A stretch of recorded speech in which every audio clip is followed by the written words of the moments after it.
Hello and welcome. This is Lita Downs from the Center for Faculty Excellence, and I would like to welcome you to today's offering, Faculty Culture and Positive Leadership in Learning Environments.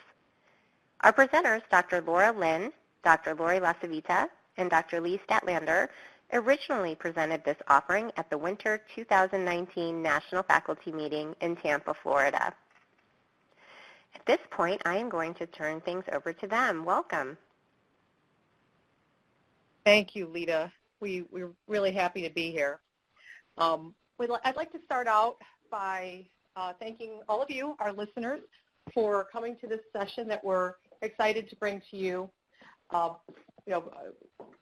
culture for positive leadership, mentoring, and emotional intelligence is key and has been identified as a top priority in helping our faculty. In this session, we'll be sharing with you some ideas and strategies, but we wanted to let you know also that we have some things underway where, in terms of our training for our doctoral mentoring faculty and the research mentoring pro seminar, as well as the positive leadership capstone mentoring refresher, where we really are emphasizing these things. And you'll be seeing more opportunities and more webinars. And you'll likely be seeing it in partnership with my great colleagues that I am so excited to be able to collaborate with and work with on these issues, who are bringing leadership to this within our university. And that's Dr. Lee Statlander, who is formerly with CSBS and is now an associate director in the Center for Research Quality, leading and supporting many of our support for our doctoral faculty mentors. And Dr. Lori Lasavita, who is a program director within CSBS. And I'll let them say a couple of things before we move on, but we are really excited to be sharing this with you today. Lee and Lori? Wonderful, Lori. Thank you so much. Yes, we're very happy that you're with us today. It's interesting, the topics that we're going to cover when we discuss faculty culture, but we're going to look at things a little differently when we talk about emotional intelligence and academic success, as well as positive leadership and academic success. Positive leadership and emotional intelligence both fall under the umbrella of positive psychology. And there's quite a bit of research out there that indicates that students that have the ability to feel safe and in an environment that allows them to ask questions and really take advantage of the feedback that's being delivered by their faculty member in a way that is positive and in a way that helps them to implement change and implement additional work that is needed to meet the requirements of not only the course, but also in dissertation work of the dissertation process. So this is a topic that's a passion of mine. I'm very excited to be with you today, and I look forward to continuing this conversation as we move forward. Lee? Hi, everyone. I'm Lee Statlander. Just want to put it slightly into context in that there's a large literature on positive leadership, but it's primarily in the business world. So bringing it at this level into dissertation mentoring has been kind of a new area, and we've been really excited about it. We think it has a lot of applications, and hopefully you'll learn some new strategies for helping your students today. So Lori, you want to start? I will, thank you. So positive leadership strategies. When we think about positive leadership, what does that really mean? Does that mean that you have to be happy all the time and that you have to be, not transparent in the way that you're actually feeling perhaps on that particular day? That's not what it means, but what it really means is to be able to establish 4 things, and that's a positive climate. This is demonstrated through compassion, forgiveness, and gratitude. So think about your work with dissertation students, and really any student that you're working with.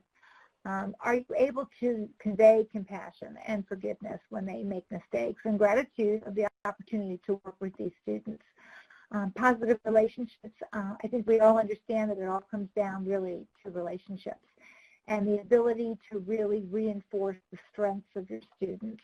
Building that relationship that shows that you care, building a relationship that lets the student know that you're concerned for them as an individual, not just about the work that they're producing in the course, goes a long way. Positive communication is also essential. It's supportive collaboration and acknowledging contributions of the students. As we know, the dissertation process is a very long process. And are we acknowledging contributions along the way? Are we celebrating milestones achieved? Are we encouraging the student to continue and to move forward, giving them the opportunity to really excel and do meaningful work? And then we talk about positive meaning, which is building a sense of community. That sense of community is going to also carry them a long way. In online education, it's essential because at times students feel like they're working in a silo, in an isolated environment. And yet we still are able to build that sense of community through establishing emotional intelligence strategies as well as using these positive leadership strategies that we're talking about today. And we'll go a little bit more in detail as we move forward. Lee?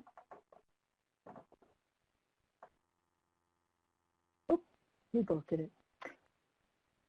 One of the related aspects to positive leadership is emotional intelligence. And this is that set of skills that people have that helps them navigate everyday challenges in life through understanding their own emotions as well as motivating themselves and managing emotions in relationships. Research that has been done in this area demonstrates that EI may be more important actually than IQ in promoting academic, personal, and occupational success. Studies have indicated that students actually leave college and don't complete their dissertation because of disillusionment and discouragement, reduced motivation, and because of a lack of ability or being dismissed by school administration. The use of emotional intelligence to aid student development can really address these challenges. Fostering EI can assist students in adapting to the environmental demands and pressure of the college environment and the dissertation process. Making an effective transition to the dissertation process involves successful navigation of a series of environmental demands and pressures in both the social and in the emotional spheres.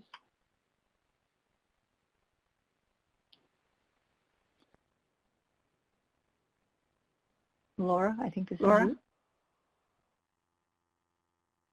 Yes, thank you. And we need to be very mindful of what this means for dissertation students. They can often be overwhelmed, and really looking at the area of stress management, time management, and thinking about how to work with them to implement feedback. This is a sensitive time for students. They're, some of them are sort of feeling the imposter syndrome. They're feeling in over their head, and working with them sensitively is really important, and the wrong words can really set things in the wrong direction. Assessing your own emotional intelligence can help in the clarifying of these skills and abilities essential for assisting students. Really looking at, where you're strong, where you have opportunities, and there are definitely ways to help strengthen that when that has been identified.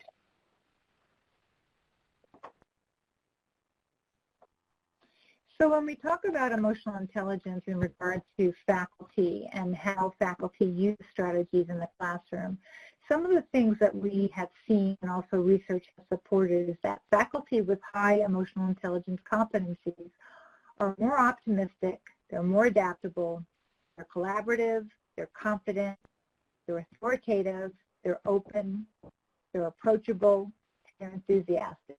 Now that one word authoritative sticks out a little bit when you think about it, and perhaps you might be thinking now that that doesn't have any place under an EI competency.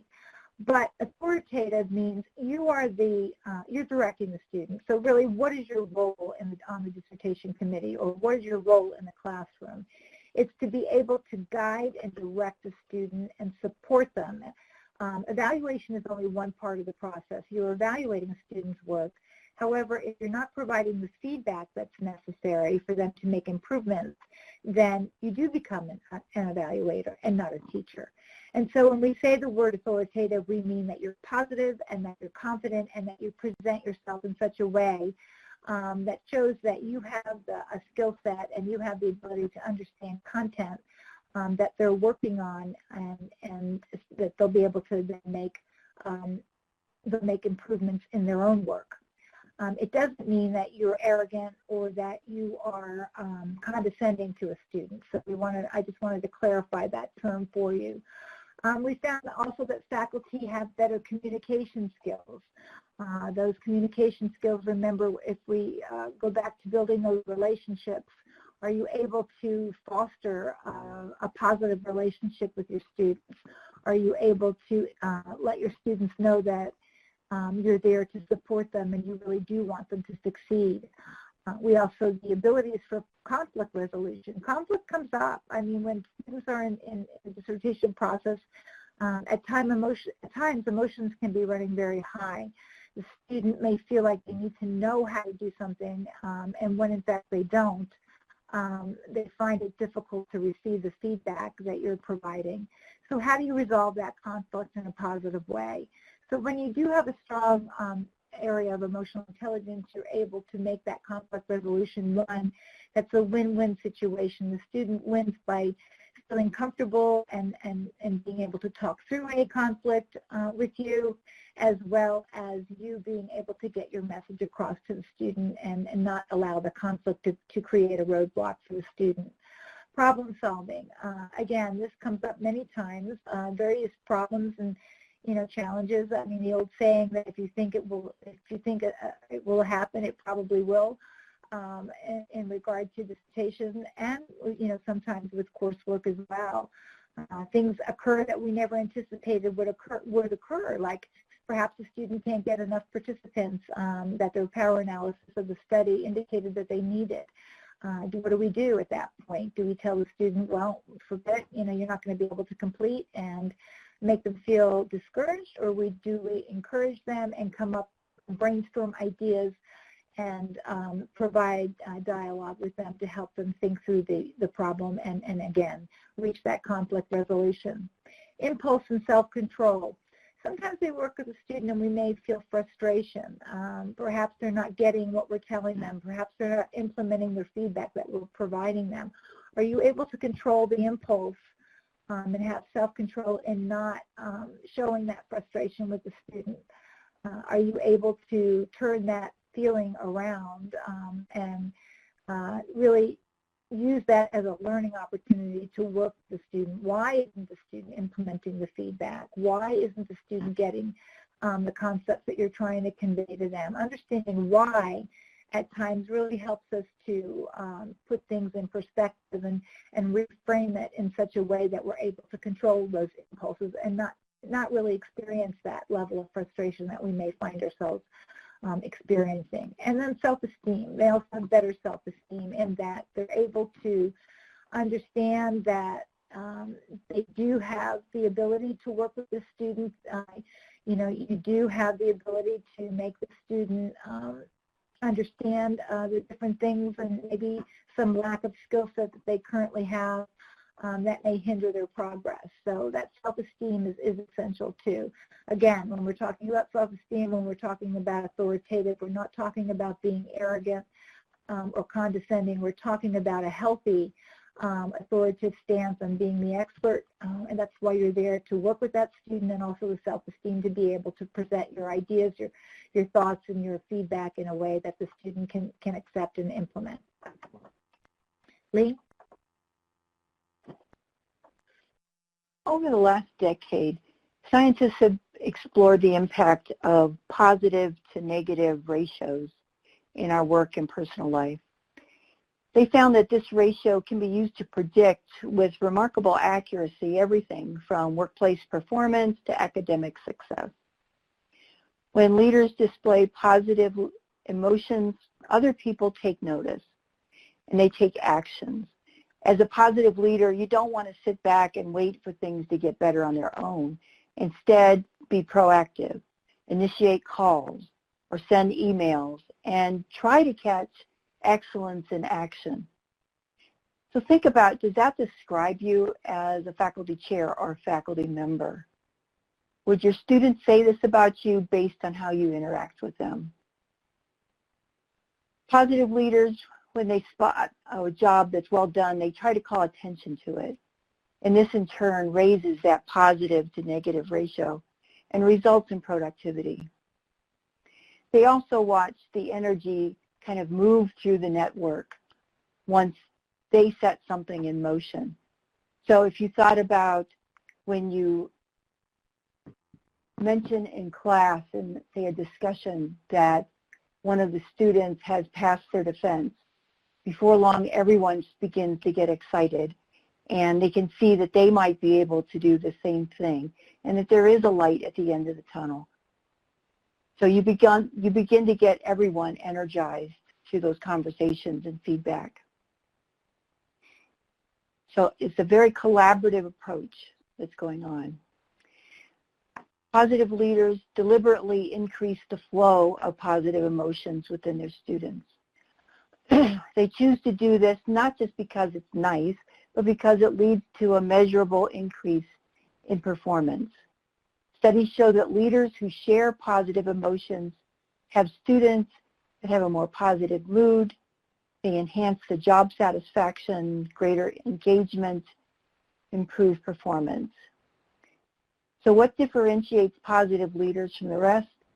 Instead of being concerned what they can get out of their students, positive leaders search for opportunities to invest in everyone that they work with.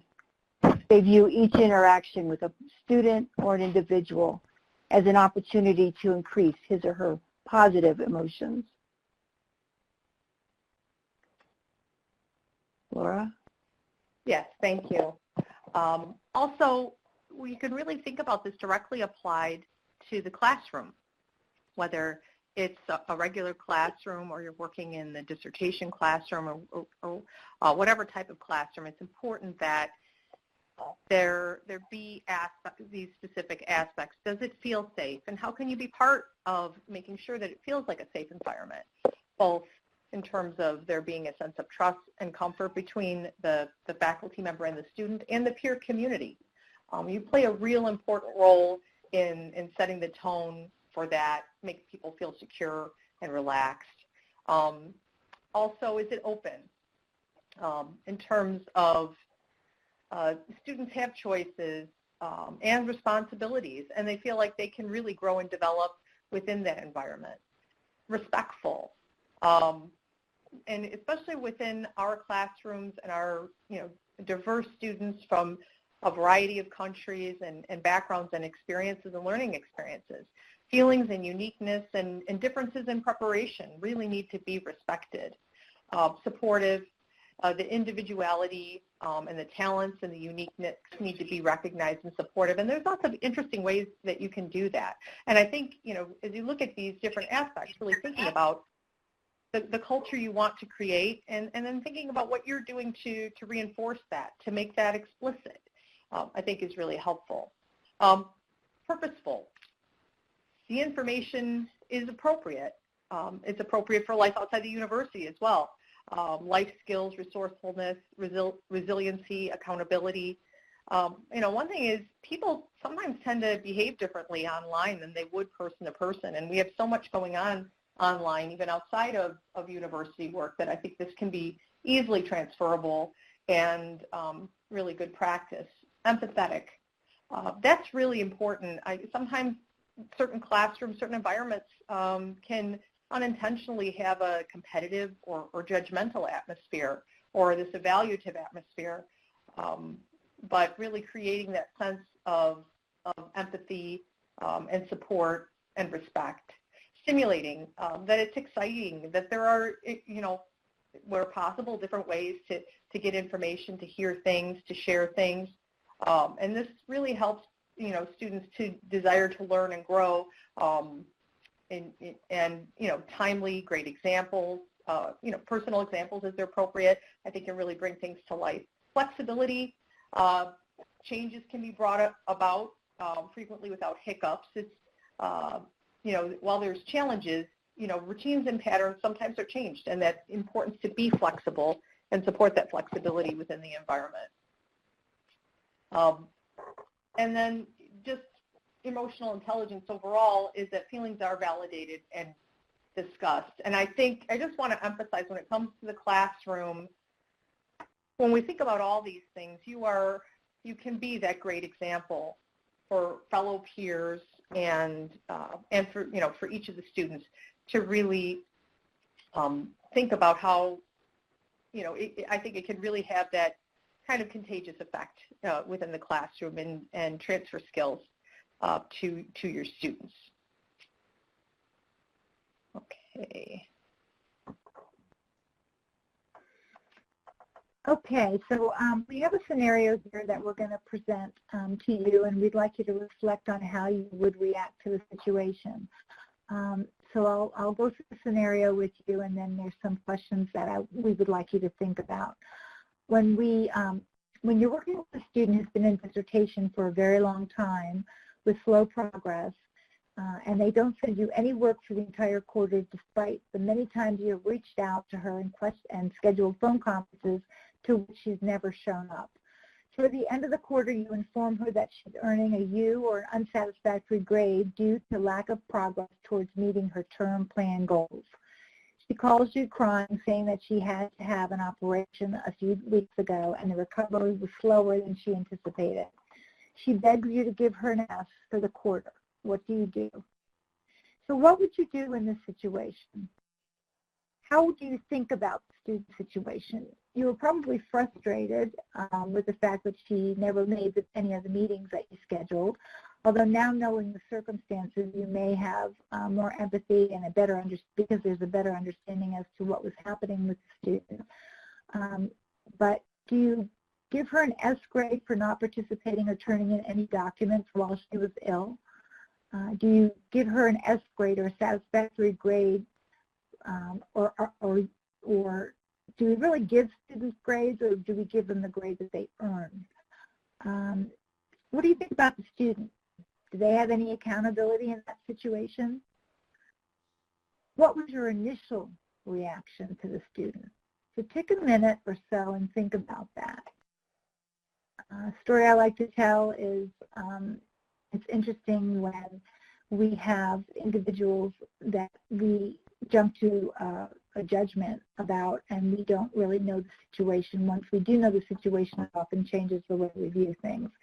I'm sure all of us have had a situation where we've had a friend not show up for a meeting, and then when we find out that perhaps they had an automobile accident which caused them to be late or not show up at all, our frustration immediately turns to empathy. So that's just one example. But is that empathy and showing empathy for the student, is that enough to give them a grade that they didn't earn, or giving them a satisfactory grade for doing nothing? So I'd also like you to think about positive leadership and emotional intelligence and some of the things that we've gone through up to this point. How would you perhaps respond differently if you implemented the strategies that we've discussed so far?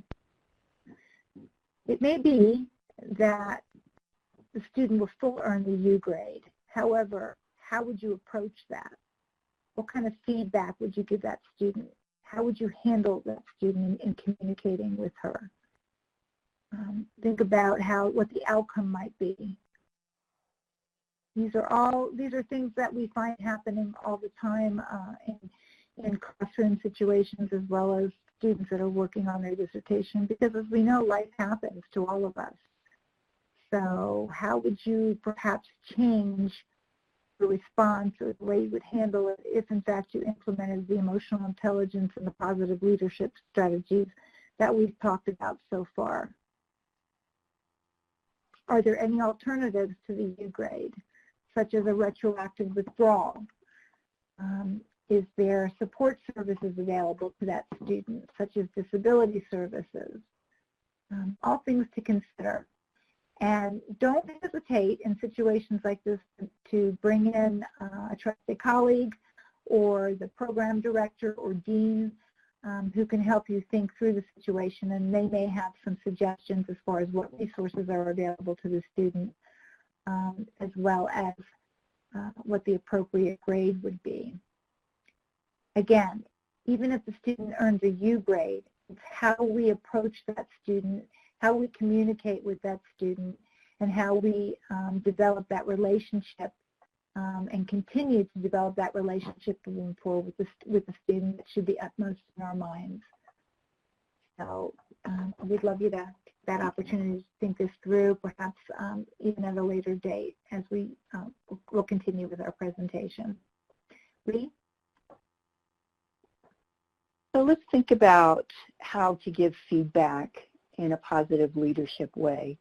One thing is to highlight strengths of the student when delivering feedback. We all have a temptation, I think, in academics to just tell them what's wrong. And instead of that, begin to think about what are they doing right and to highlight some of those strengths for them. So it may be that they didn't completely address something in the paper, but their APA was great. So you might want to mention that. You know, you did a great job on the APA in this area. Giving them a chance to learn what it is that they're doing well as what they're doing badly. One thing that has come out of the positive leadership training course that faculty have really liked is when they give back, say, a proposal draft, to write on the front of it some positive aspects of things that are going on with the student. It may be simply, they have showing great enthusiasm in how they're approaching their writing or something.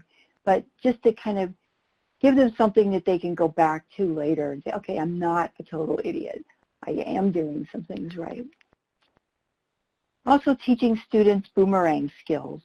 The idea that what you give out is what you're going to get back. And so if they have a lack of effort, it's going to result in a lack of progress.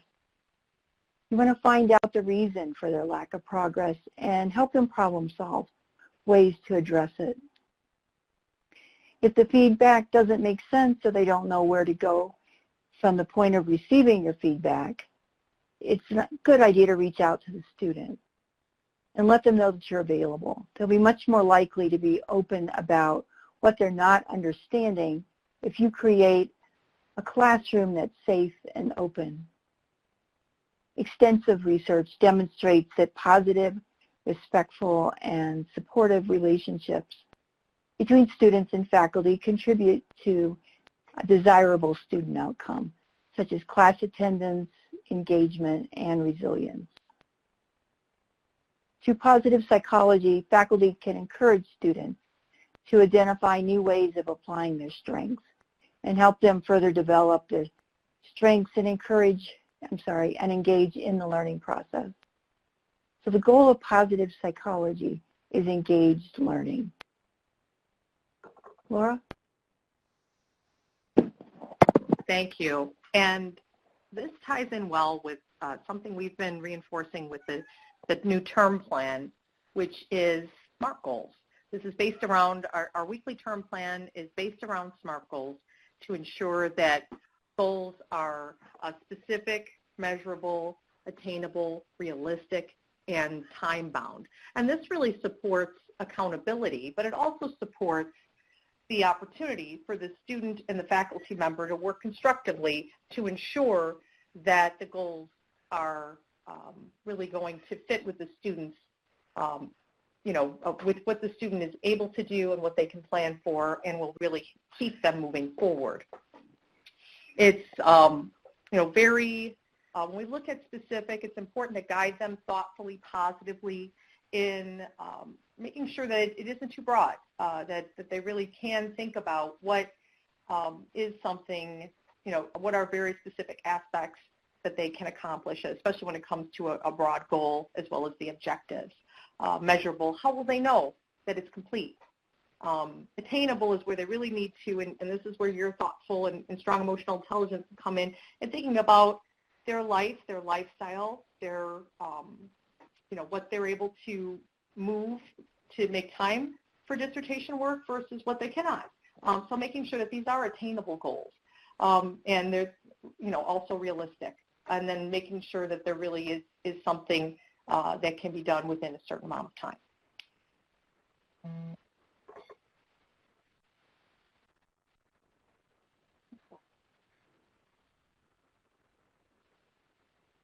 Laura? And then, this one's yours. yeah, Well. for the dissertation, specifically, we want to look at this is where you can really be thoughtful about what you're saying and how it can affect the student and how to really think about it from a positive perspective. Does the feedback help the student understand the dissertation research process clearly? Really consider explaining what you would like to talk to the student about, and then you want to think about, how can I frame this?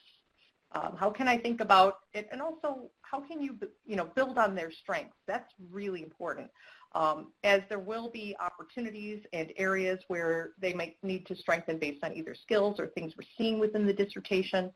How can that be framed in a positive way? And as Lori has mentioned before, is really looking at making sure that those positive aspects are there. But it's also important that the feedback is thoughtful, substantive, and very specific, but thinking about how to frame it with their strengths in mind.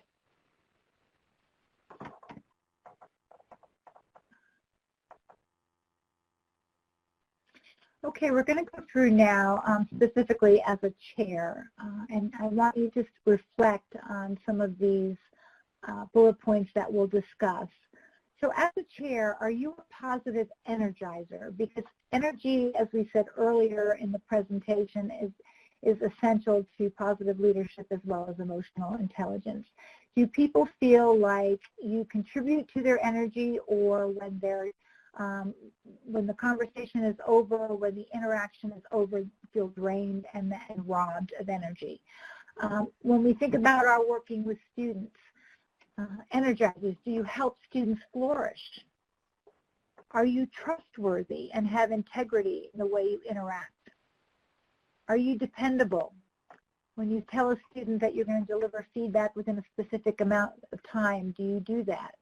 Are you available to students? Do you say to students, I am available, whenever you need me, or whenever you, need support or additional guidance, and yet you never respond back to their emails or phone calls? Do you use abundance language? Are you supporting that student? Are you instilling confidence in them that they can complete this dissertation, even though it may seem like an overwhelming project, either at the beginning, in the middle, or even sometimes when they're nearing the end, when they're going through the data collection, the data analysis? Are you always listening and fully engaged with the student? Or are you multitasking when you work with students, paying half attention to what they're saying and looking at emails and doing other work at the same time? Do you see opportunities? Do you see issues not as problems but as opportunities? Again, when a student runs into a problem or a concern or a challenge, you look at it and present to the student in such a way that it's actually an opportunity to do a deeper dive into the discussion topic, or a deeper dive into the topic for the research study? Or do you say, or address it as something that will inhibit that student's growth and convey that to the student, or inhibit that student's completion of their dissertation? When you talk with students and interact with them, are you genuine? And are you authentic? And are you transparent in the way that you work with students? And again, we've talked earlier about problem solving, and it's essential when you're implementing positive leadership and implementing emotional intelligence. You're known as a problem solver, not a problem creator or a problem or prolonging the problem. So think about how you're interacting with students, and think about really if you can call yourself a positive energizer. Or Are you a de-energizer? Do you mostly see roadblocks and obstacles rather than speed bumps? And what I mean by speed bumps is, we all come across things in our work, in our lives that presents a challenge and requires some problem solving and strategic thinking to overcome. Do you see that as a roadblock? Do you see that as an obstacle that's going to result in the student not completing their dissertation? Or do you see it as merely a speed bump that you will help the student navigate their way over and get them back on track to continue and complete? Do you create problems? Do you think about a situation where perhaps your standard is your standard and it's not the standard of the profession and it's not the standard of the university?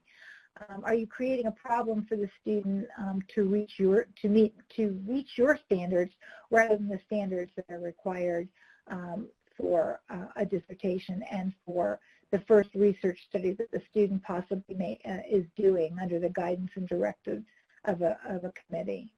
Are you inflexible in your thinking? Do you actually have two-way conversations with your student, or do you just lecture them and present the way you think things should be done, and you don't really listen to the student or think it through with the student, and you're very inflexible and very set on doing things a specific way?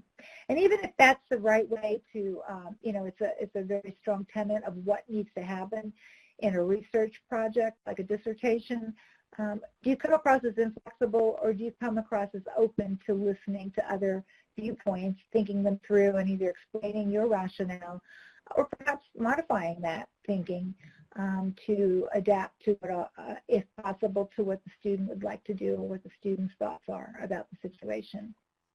Are you always showing concern for others? So the de-energizers don't show concern for others. They're just interested in the task, and they don't think about how their feedback may be impacting that student. Do they not follow through? So again, a de-energizer would not follow through. Again, we could use the same example of providing feedback when we say we will, or perhaps you worked with a student and you indicated to them that you were going to help them find additional participants through contacting someone or by having a brainstorming session, and then you don't show up for that brainstorming session with them. Are you self-aggrandizing? Are you the sage on the stage? It's so funny. The sage on the stage mentality of a faculty member has been replaced by the guide on the side.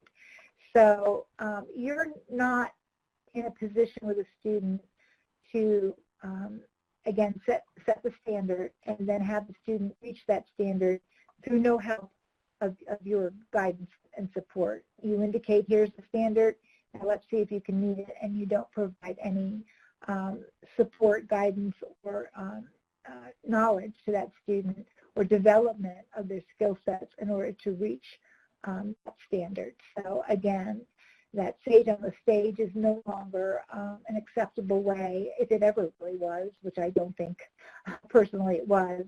Or are you the guide? Are you the guide and support that student throughout the dissertation journey? Are you somber and solemn when you talk to a student, or are you supportive and energizing? So being somber and solemn, yes, there are times when being somber or being very succinct in what we say to a student is necessary. But if you're always approaching a student with a very somber and solemn way of communicating, it's going to make the student feel that they perhaps are always doing something wrong or doing something incorrectly. So we want to be upbeat with the student. We want to, again, I think Lee brought out earlier that we want to light up the student and make them excited about the dissertation journey and about research in general. Are we superficial and inauthentic? Are you trying to perhaps be an energizer, and yet it's not really something that you feel in your heart, and it's not really something that you want to do, but you feel it's a requirement of the job? And do you come across as very superficial and inauthentic? And when that happens, the student can see through that right away. And it really is detrimental to any relationship where that occurs. And are you frequently critical in a demeaning way? You know, when you provide feedback, sometimes the feedback is harsh, and you know it's such a way it may say to the student that they really need to step up their skill or do things differently, but are we critical in a demeaning way? That's it. So critical feedback is going to happen, but how do we deliver that feedback? Is it demeaning, or is it presented as, okay, here's what the issue is, here's what we need to work on together, here's where the improvement needs to be made. So it's done as a partner. You partner with the student. Again, the student is accountable for completing the work, but what are we doing for that student and the way we're communicating with that student to make them understand that, yes, they can do this, have the energy that they can feel that they can do this, and that's going to carry them through a very difficult process for many. So think about these things and ask yourself the question and reflect on that. Are you an energizer or are you a de-energizer? Lee? Positive psychology shifts the perspective from looking at people's weaknesses to trying to find their strengths. And it allows for more ways for people to succeed. And in many ways, you're helping them find ways through the difficulty. Keep in mind that a U grade may motivate a student to focus. Sometimes it's enough to push them along and make them realize that if they really want to do this, they're going to have to spend more time and energy to get through what they've been doing, that just sliding through the dissertation is not a way to get finished. And Lori. Right. Yes. Lori. So, yeah, that's okay. Really, I love this saying. It always stuck with me for many years, and probably will influence the way I interact with students as well as all individuals that I come into contact with. Nobody cares what you say until they know you care. Now think about that for a second. So really, if you wonder why your feedback is not getting across to a student, or a student feels like you're being critical of them when you provide feedback, does that student really know that you care about them and you care about their academic success and you want them to succeed? Because once students realize that, or once really anybody realizes that, then feedback is very easy to accept, understand, and implement. Think about a time when somebody's provided feedback to you. Why do we accept feedback from some people and not from others? It comes down to because you know certain individuals are telling you things or providing that feedback because they really care about you as a person. And that's when the feedback becomes something that's important for you to carry through and to make changes. So think about that when you're working with your students. Strategies using emotional intelligence and positive leadership, those things will help us to think differently and to act differently. It doesn't mean, and I want to stress this again, we've said it throughout this presentation, but again, it does not mean that the student is not accountable. The student is accountable for completing their work and completing the research study. But it also means that you are responsible, or your accountability is to guide, support, and direct that student in such a way that they are able to do that, able to successfully complete. It's important to realize that we're not just editors, we're teachers. So are we teaching our dissertation students, or are we teaching all of our students, or are we simply providing feedback to tell them what they're not doing correctly? One example of this that I experienced when I was a new faculty member, just started working with dissertation students. I was so focused on this particular student.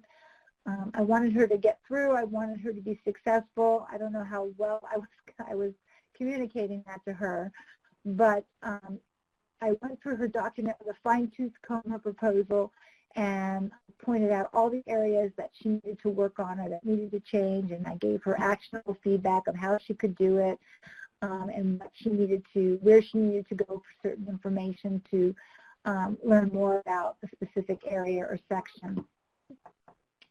And this, you know, I thought I was doing a great job, and I thought, wow, the student's going to be able to really take this information and move forward.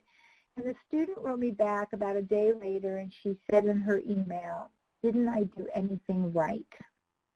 And it dawned on me at that moment, I didn't put one positive thing in her document. And yeah, there were many things she did right, and there were many things that she did well, but did I call those things out to her? So again, you've got to be able to say to yourself at the end of the day that you did everything you could to support, guide, provide resources, and teach your students.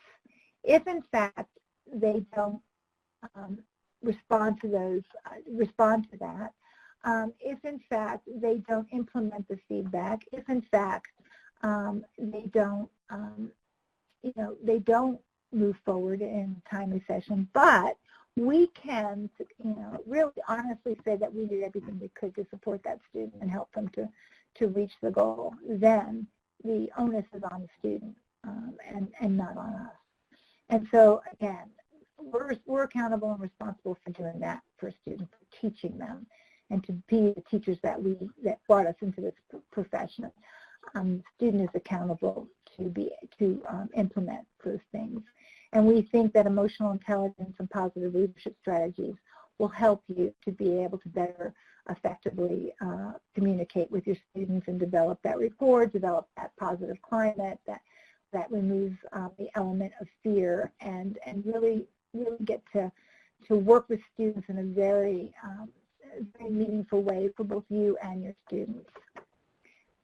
So with that said, that concludes our presentation. I'm going to ask my colleagues if they have anything further they'd like to add. No, I have nothing further. I just wanted to thank anyone who listens to this for their time and engagement around this, and we welcome your questions and feedback. Absolutely. Thanks so much for coming today. Thank you, everyone.